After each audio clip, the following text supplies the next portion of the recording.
Hi there and welcome back to my channel, Diana and the Book Hunt. Today I'm going to be doing part 2 of my June wrap up because I already posted the first part, the first 10 books I believe that I read in the month of June, and now I'm going to be discussing the next 10 or 11 books that I finished in the month of June. It was quite a good reading month for me.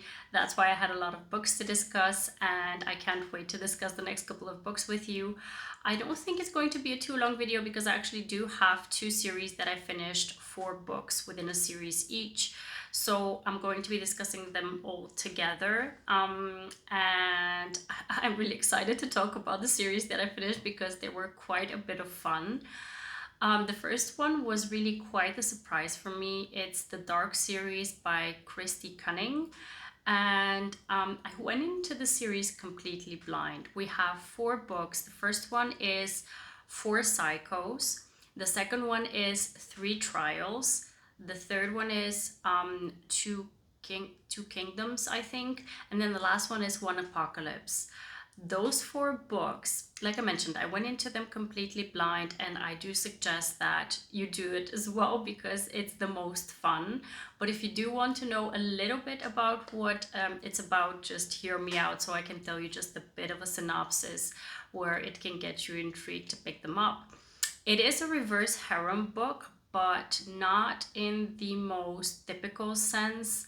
The steamy scenes are not too many and not too graphic, I would say.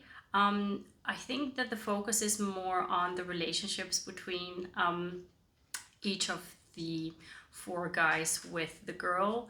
We have our main heroine, who in the beginning of the book is actually not a person. She is a ghost or a ghost-like type of entity. She doesn't know herself what she is. She doesn't know her name. She doesn't know if she existed before in another form or not.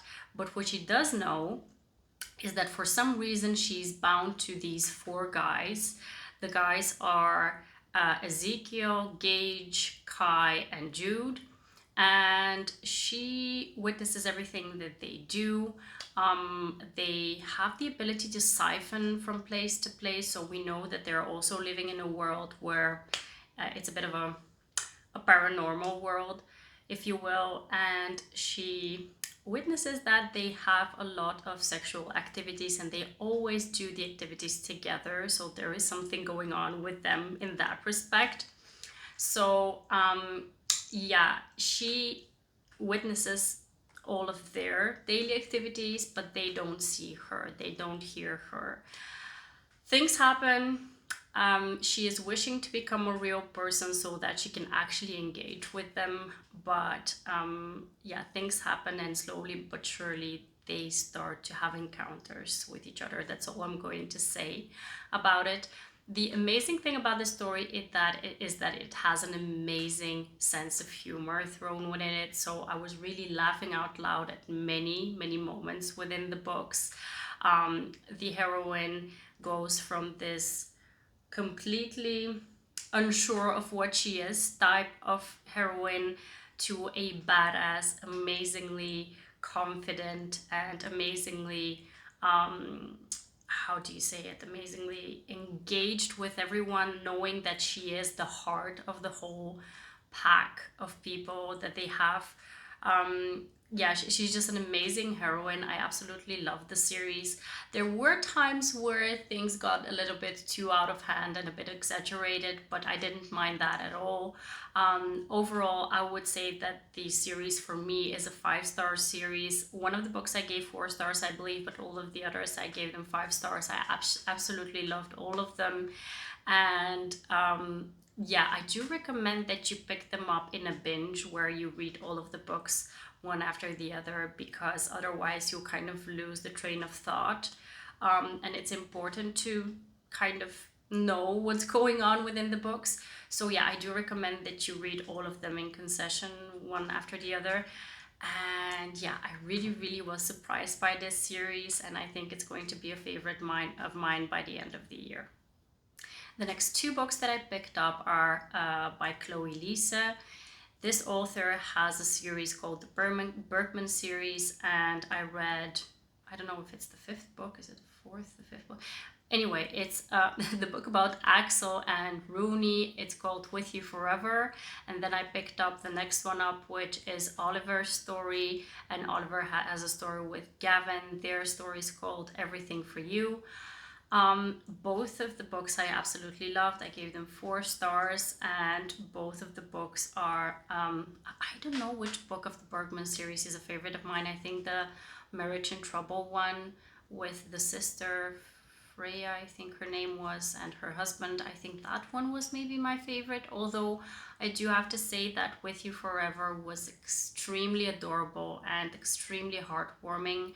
So that one I think is also kind of competing to be in the top level.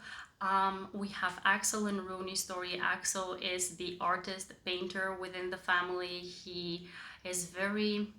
He's kind of a recluse, but not in the bad way.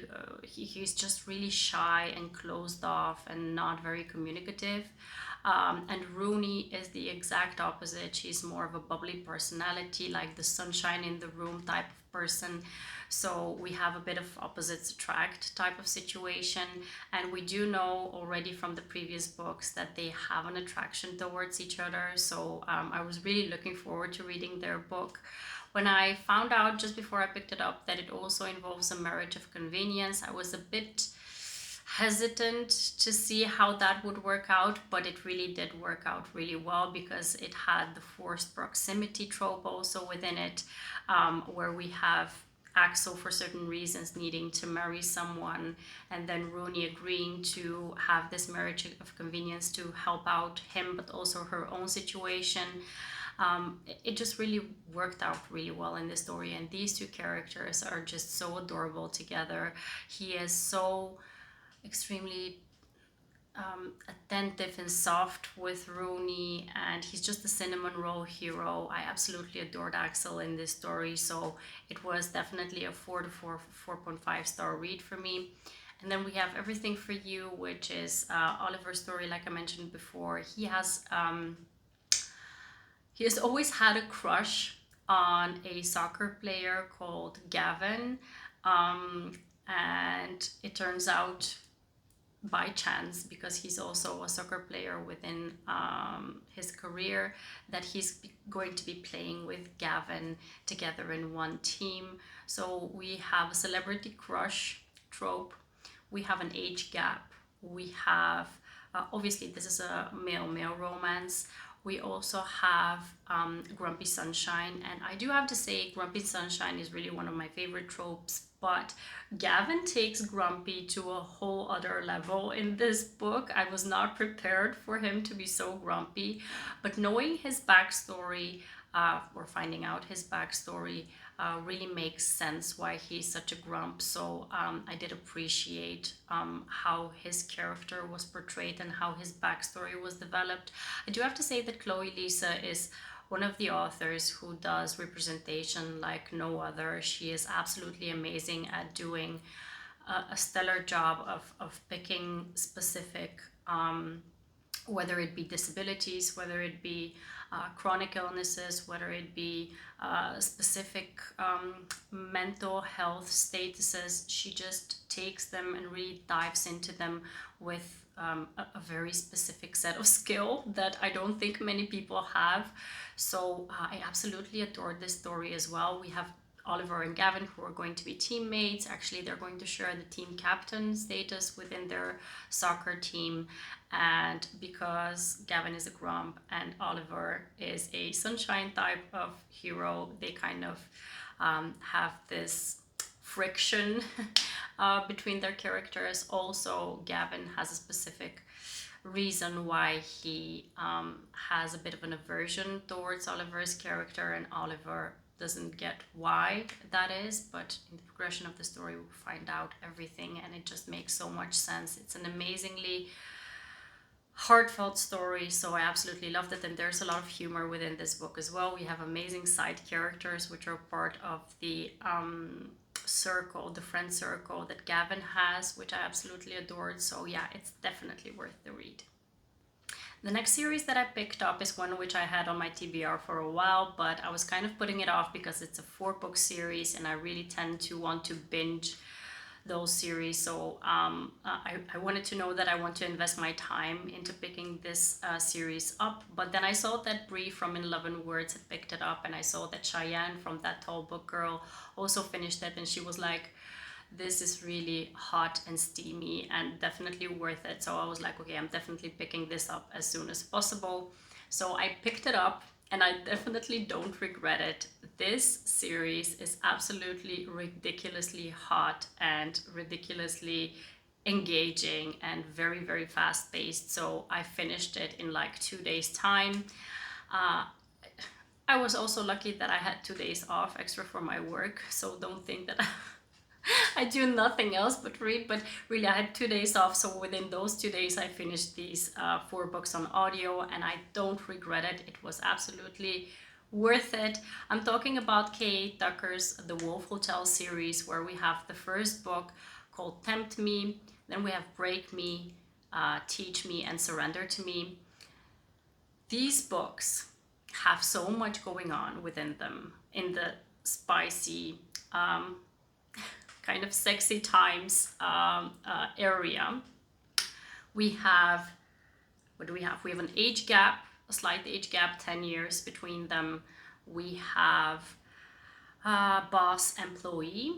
We have a bit of grumpy sunshine.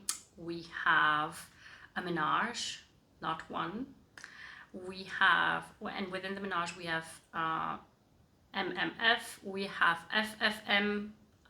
So that is going on there. We have a lot of things going on within the series, which is definitely worth it. If you're looking for a spicy book or spicy books in this scenario, pick these up. They're absolutely worth it.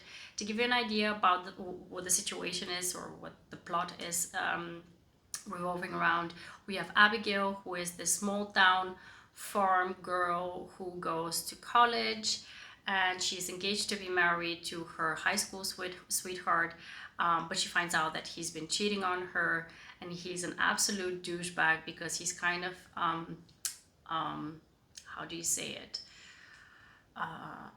his argument for cheating on her is that he needs to sow his wild oats before he gets married, because then he'll need to be loyal to her forever and ever, and he just wants to experience whatever there is before he gets married. But he does expect her to be a virgin while they get married. So I'm like, this guy is such a douchebag. I mean, just run away, far away, shoot him, bury him, and run far away. Do something, just don't stay with him. And that's what she did. She didn't shoot him, but she ran away. Basically, what she did is she applied for a job to the famous Wolf Hotel chain, where they're going to be opening up a new hotel in Alaska. And Alaska is as far away as you can go in such a situation, so she applies for the job. She did think that she bombed the interview, but she got hired regardless, so she's very excited about going on a new adventure and trying to forget the situation that happened to her. And that's where she meets, on the first night that she's there, the owner of the hotel, Henry Wolf. Now, she meets him under very intriguing circumstances, and she actually doesn't know that he's the owner of the hotel or the hotel chains. So the situation is quite funny, quite awkward, and very entertaining. And throughout the progression of the 4 books, we see a lot happening, and I absolutely loved it. I think you're going to love it too if you pick it up. It was the 4.5-star read for me overall. I think most of the books I gave 5 stars, some of the books I gave 4 stars, but regardless, it's definitely worth your time. The last book that I managed to finish in the month of June is actually one which I started already halfway through the month. But when I started to read it, I immediately noticed that this is going to be a very special book, a book which I'll probably have in my top rated books for the year, and a book that I really need to savor. So I really took my time with it. I read and reread passages, and typically, just to let you know, I don't typically annotate books. But this one just had so many wonderful passages that I wanted to go back to and reread and revisit. that I took the liberty to annotate it. The book that I'm talking about is called The Rufus Draft by Emily Wibberley and Austin Siegemund-Broka. This is actually a writer duo. They're married, a married couple. And the interesting thing about the story is that we're following a writer duo within this book as well. They're not married, but they are a man and a woman who are a writer duo, just like we have here. So this is quite an interesting twist within the book. The other interesting thing about this story is that I believe many people compare it to Booklovers, or many people kind of equate to the fact that this is a bookish type of book with bookish themes within it, so they think that it's reminiscent of Booklovers. But my opinion is that this is nothing like Booklovers, and honestly it's quite much better in my opinion than Booklovers. Just to give you an idea of what the book is about, we have Katrina and Nathan who meet up in their early 20s, I think, and they run into each other actually at this writer's retreat or camp or whatever, and they immediately find out that they have this connection with each other when it comes to writing. We have past and present chapters within the book. In the past, we find out how they meet and how they write their first bestseller. And then in the present situation, we find out that they're no longer on friendly terms. Something has happened that has caused them to drift apart. And the interesting kind of situation is that in the past chapters, Katrina is single, but Nathan is engaged to be married and eventually married. And in the present chapters, Katrina is the one who is engaged and Nathan is divorced. This book is absolutely marvelous. I mean, I think it's going to end up in the top 3 of my favorite books of the year. It has a very special place within my heart because, like I mentioned, there's just so many passages that rang true for me and that were absolutely beautifully written. We have the 2 authors who, because, I don't think it's a spoiler to say, but because they have a book deal which forces them to write one more book together, even though they're not on friendly terms, they need to kind of abide by their contract, so they need to get together to write another book, and it's a book which is a romance book. It's quite an interesting read. If you love stories which center around writers or people who love books, this is an absolutely perfect read, a must-read read that you need to pick up. I just want to read out one passage off of the book which just rang so true for me, that I really haven't read in the past someone compare a relationship to something in such an amazing way. Just the metaphor that they chose is absolutely on point, or just on the right spot for me. The passage is, let me just see. Some people wear relationships like a cozy sweater. Others wear them like chains, others like armor. Katrina wears hers like a heavy coat, restrictive, even uncomfortable, if protective from the cold world outside. It's not quite love, even though it's not quite the lack thereof. I have nothing more to say. This was just so beautifully written. I really encourage you to pick it up if you haven't read it yet. It's more than a 5-star read for me, and I absolutely loved it. This wraps up part 2 of my June reads. I hope you enjoyed this video and that you were intrigued by some of the books that I just mentioned. If you've read any of the books, please let me know what you thought about them in the comments down below, or maybe on Instagram. You can DM me anytime. I hope to see you very, very soon, probably in my July TBR video that I'm going to record soon. Have a wonderful, marvelous day. Happy reading. Take care, and bye-bye.